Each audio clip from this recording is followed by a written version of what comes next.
हरे कृष्णा, राधे राधे। आप सभी को षटतिला एकादशी की हार्दिक शुभकामनाएं। धार्मिक शास्त्रों के अनुसार एकादशी के व्रत उपवास का बहुत महत्व है। इस दिन श्री हरि विष्णु का पूजन करने से मन की हर मुराद पूरी होती है, दरिद्रता दूर होती है। षटतिला एकादशी के दिन तिल का 6 प्रकार का उपयोग करने से सभी पापों का नाश होता है और वैकुंठ की प्राप्ति होती है। एकादशी व्रत घर में सुख शांति देने वाला माना गया है। अतः षटतिला एकादशी के दिन उपवास के साथ साथ तिल का दान अवश्य करें। मान्यता है कि षटतिला एकादशी के दिन व्यक्ति जितने तिल का दान करता है उतने 1000 वर्ष तक वैकुंठ लोक में सुखपूर्वक रहता है। इस दिन तिल स्नान, तिल का उपटन, तिल का हवन, तिल का तर्पण, तिल का भोजन और तिलों का दान, ये तिल के 6 प्रकार हैं। इनके प्रयोग के कारण यह षटतिला एकादशी कहलाती है तथा इसका बहुत पुण्य प्राप्त होता है।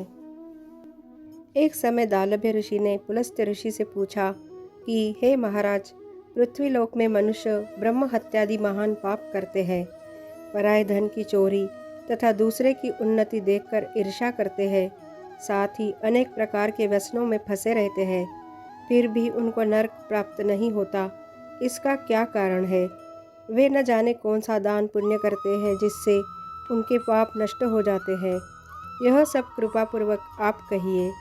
पुलस्त्य मुनि कहने लगे कि हे महाभाग, आपने मुझसे अत्यंत गंभीर प्रश्न पूछा है।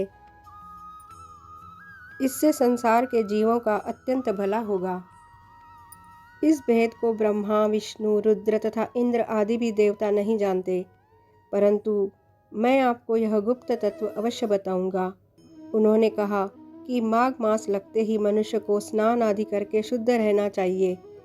इंद्रियों को वश में कर काम, क्रोध, लोभ, मोह, अहंकार, ईर्ष्या तथा द्वेष आदि का त्याग कर भगवान का स्मरण करना चाहिए तथा माघ महीने के कृष्ण पक्ष में आने वाली षटतिला एकादशी का व्रत धारण करना चाहिए।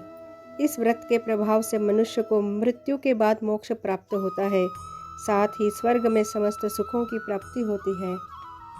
इस संदर्भ में मैं आपको षटतिला एकादशी की एक कथा सुनाता हूँ। धार्मिक कथाओं के अनुसार एक बार नारद मुनि ने भगवान विष्णु से षटतिला एकादशी के व्रत का महत्व और उसकी कथा के विषय में पूछा।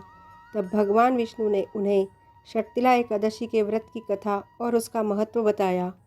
प्राचीन काल में मृत्युलोक में एक ब्राह्मणी रहती थी। वह सदैव व्रत किया करती थी। एक समय वह 1 मास तक व्रत करती रही। इससे उसका शरीर अत्यंत दुर्बल हो गया। यद्यपि वह अत्यंत बुद्धिमान थी, तथापि उसने कभी देवताओं या ब्राह्मणों के निमित्त अन्न या धन का दान नहीं किया था। इससे मैंने सोचा कि ब्राह्मणी ने व्रत आदि से अपना शरीर शुद्ध कर लिया है, अब इसे विष्णु लोक तो मिल ही जाएगा, परंतु इसने कभी अन्न का दान नहीं किया। इससे इसकी तृप्ति होना कठिन है। भगवान ने आगे कहा, ऐसा सोचकर मैं भिखारी के वेश में मृत्युलोक में उस ब्राह्मणी के पास गया और उससे भिक्षा मांगी। ब्राह्मणी बोली, महाराज, किस लिए आए हो? मैंने कहा, मुझे भिक्षा चाहिए। इस पर उसने एक मिट्टी का ढेला मेरे भिक्षा पात्र में डाल दिया। मैं उसे लेकर स्वर्ग में लौट आया। कुछ समय बाद ब्राह्मणी भी शरीर त्याग कर स्वर्ग में आ गई। उस ब्राह्मणी को मिट्टी का दान करने से स्वर्ग में सुंदर महल मिला, परंतु उसने अपने घर को अन्नादि सब सामग्रियों से शून्य पाया।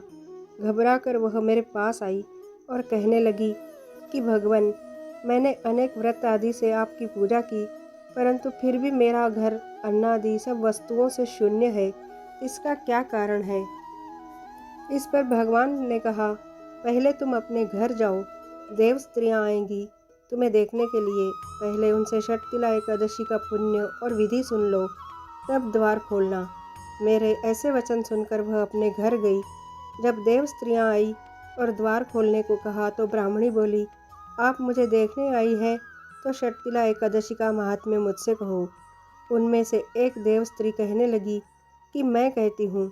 जब ब्राह्मणी ने षटतिला एकादशी का महात्म्य सुना तब द्वार खोल दिया।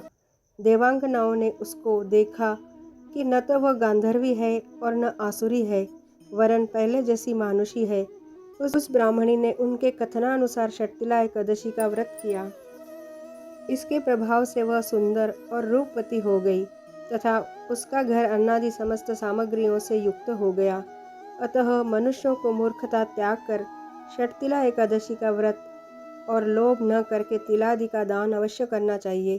इससे अनेक प्रकार के कष्ट, दुर्भाग्य, दरिद्रता दूर होकर मोक्ष मिलता है। यह थी षटतिला एकादशी की व्रत कथा।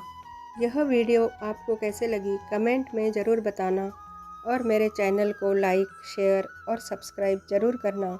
हरे कृष्णा, राधे राधे।